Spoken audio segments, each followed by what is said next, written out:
അല്ലേ? ചുമ്മാ ഇരുന്നത് ഉണ്ടാവും ഇല്ലല്ലോ.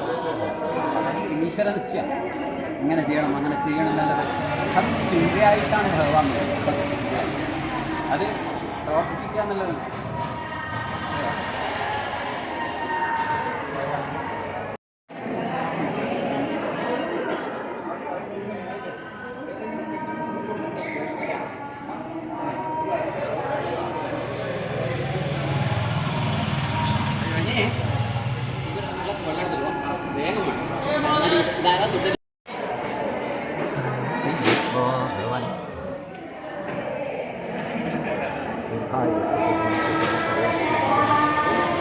എല്ലാം നന്മയുണ്ടാവട്ടെ. നമുക്ക് ധാരാളം ഇങ്ങനത്തെ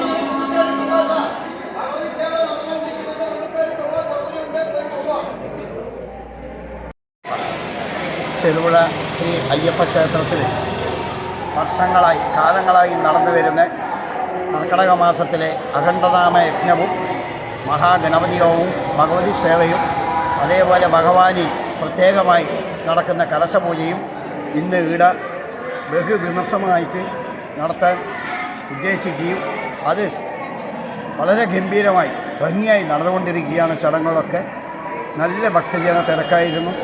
ഈ നാടിൻ്റെ നാനാഭാഗത്തിൻ്റെ ജനങ്ങൾക്കും ഈ അമ്പലത്തിൻ്റെ മാത്രമല്ല ഈ നാടിന് തന്നെ എല്ലാ ജാതി മതസ്ഥർക്കും ഒരുപോലെ ദേവൻ്റെ അനുഗ്രഹം ഉണ്ടാവാൻ വേണ്ടിയിട്ട് നമ്മൾ നടത്തുന്ന ഒരു വലിയ ഒരു ചടങ്ങാണിത്.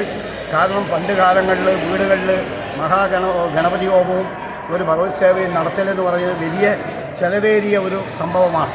അപ്പം മഹാമാരിയും രോഗങ്ങളും ഒക്കെ ഒഴിഞ്ഞു പോകാൻ വേണ്ടിയിട്ട് നമ്മളെ ഈ നാടിലെ ദുരിതങ്ങളും എല്ലാം ഒഴിഞ്ഞു പോകാൻ വേണ്ടി നമ്മൾ നടത്തുന്ന ഈ ഒരു മഹായജ്ഞത്തിൽ ജനങ്ങളുടെ നല്ല പങ്കാളിത്തമാണ് ഇന്നുണ്ടായിട്ടുള്ളത്.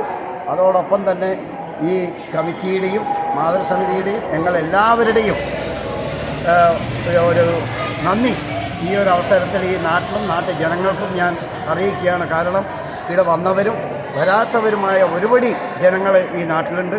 എല്ലാവർക്കും സർവേശ്വരനായ അയ്യപ്പനും സർവ്വദേവന്മാരും സർവ്വശബ്ദദേവന്മാരും എല്ലാ മുനീശ്വരന്മാരും എല്ലാവർക്കും നന്മകൾ വരുത്തട്ടെ.